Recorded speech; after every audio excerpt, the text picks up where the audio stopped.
বাংলাদেশের রাজনৈতিক আন্দোলনের দিক থেকে যদি আমরা প্রথম শ্রেণীতে ধরি যেই দলটি সেটা হলো বাংলাদেশ আওয়ামী লীগ।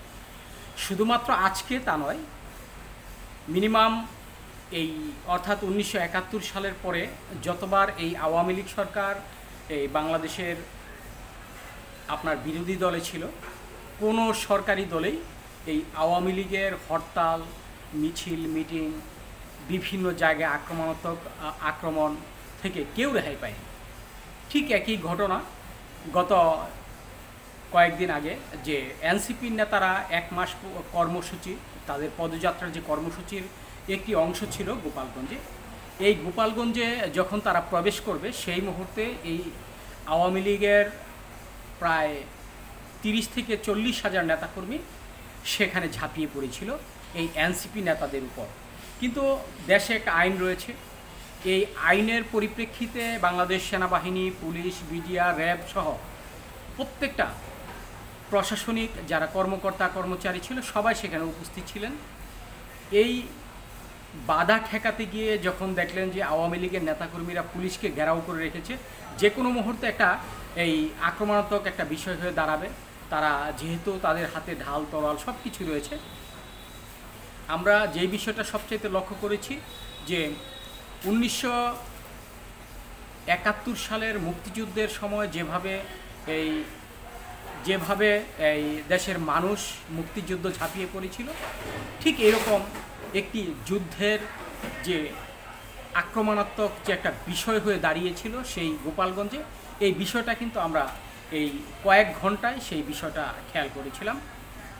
সেই মুহূর্তে সেনাবাহিনী বাধ্য হয়েই দেশের আইন শৃঙ্খলা রক্ষার্থে এবং এনসিপির নেতাকর্মী, এখানে হাজার হাজার নেতাকর্মী ছিল, তাদেরকে প্রটোকল দেওয়ার জন্য, তাদেরকে সেভ করার জন্য বারবার কিন্তু এই আওয়ামী লীগের নেতাকর্মীদেরকে তাদেরকে সরে যেতে বলা হয়েছে। তারপরেও যখন সরলেন না, তখন কিন্তু এই সেনাবাহিনী এবং পুলিশ আক্রমণাত্মক হয়ে পড়ে এবং তারা তাদের আইনানুগভাবে তাদেরকে আপনার গুলি ছুটতে শুরু করে। ঠিক সেই মুহূর্তে এই আওয়ামী লীগের প্রায় 4 থেকে 5 জন আপনার নিহত হয়। এই নিহতকে কেন্দ্র করে 20 তারিখে হরতাল ডাকা হয়েছিল।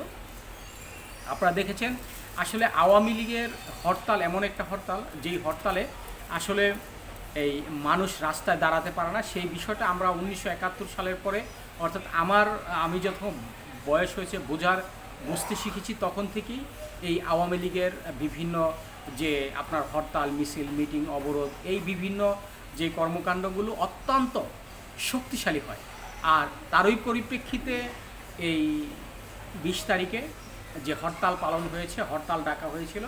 যদিও এখন আওয়ামী লীগ এই বিভিন্ন জায়গায় তারা পালিয়ে রয়েছে, তারপরও তারা যে এই হরতাল পালন করেছে এবং সারা দেশে প্রায় 2 থেকে 3টি গাড়ি পুড়িয়ে দেওয়া হয়েছে, এই বিষয়গুলো কিন্তু আমরা লক্ষ্য করেছি। আসলে আজকে আমি একটি কথা বলতে চাই, সেই কথাটি হচ্ছে আওয়ামী লীগকে নিষিদ্ধ করতে পারবে আমার অতটা সহজভাবে মনে হয় না। তার কারণ একটি দলকে নিবন্ধন বাতিল করতে হলে, নিষিদ্ধ করতে হলে কখনোই আপনার তত্ত্বাবধায়ক কোনো সরকার কিংবা আমাদের বর্তমানে যে অন্তর্বর্তীকালীন সরকার রয়েছে তাদের দ্বারা কখনোই সম্ভব নয়। একটি দলকে নিবন্ধন বাতিল করতে, তাদেরকে আপনার এই সকল প্রকার কর্মকাণ্ড থেকে বাতিল করতে হলে একটি আপনার এই গণতান্ত্রিক সরকারের প্রয়োজন হয় এবং নির্বাচিত সরকার দরকার আছে। নির্বাচিত সরকার ছাড়া কখনোই একটি দলকে নিষিদ্ধ করা যায় না। আওয়ামী লীগ এই জামাত ইসলামকে নিষিদ্ধ করার জন্য 1 আগস্ট কিন্তু একটা আলটিমেটাম দিয়েছিলেন, তাদের কাগজপত্র সব কিছু কমপ্লিট হয়ে গিয়েছিল, অথচ তারা কিন্তু সেই কাজটা করে যেতে পারেনি। তার কারণ আইনানুগ অনেক বাধা বিপত্তি আছে, আপনার বিভিন্ন কোর্ট আছে, আদালত আছে, সব কিছু ছাপিয়ে একটি দলকে নিবন্ধন বাতিল করাটা এত সহজ নয়। তবে এই কথাটা আমি বলতে পারি যে এই যে 26-এ হোক কিংবা 28-এ হোক যে আমাদের জাতীয় নির্বাচন হবে, ত্রয়োদশ জাতীয় সংসদ নির্বাচনে, আমার মনে হয় না যে আওয়ামী লীগকে নিষিদ্ধ করে তাদেরকে দাবিয়ে রাখা যাবে। তার কারণ হচ্ছে, একদিকে একটি গণতান্ত্রিক সরকার বর্তমানে নেই, একটি রাজনৈতিক সরকার, একটি অন্তর্বর্তীকালীন সরকারের মাধ্যমে যেই কথাটা আমি বলেছি কখনোই সম্ভব নয়। অর্থাৎ এই কথাটা মনে রাখতে হবে যে আগামী নির্বাচনে আওয়ামী লীগ নির্বাচন করবে এবং এই করার জন্য তারা প্রস্তুত রয়েছে। যদিও এখন তারা এই মুহূর্তে বিভিন্ন অঞ্চলে, বিভিন্ন ডিস্ট্রিক্টে কিংবা বিভিন্ন দেশের বাহিরে তারা পলাতক রয়েছে, তারপরেও তারা যে এক হতে যে খুব বেশি সময় লাগবে আমাদের মনে হয় না।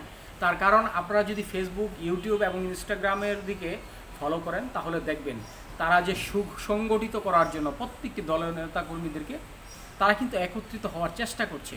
শুধুমাত্র চেষ্টা নয়, আপনি মনে করুন যে এই দেশ থেকে 3 লাখ লোক পালিয়ে গেছে আওয়ামী লীগের, কিন্তু আর লোকগুলো তো বাংলাদেশে রয়েছে। ভোটারের 99.9% এই মানুষ কিন্তু এখন বাংলাদেশে রয়েছে। অর্থাৎ যদি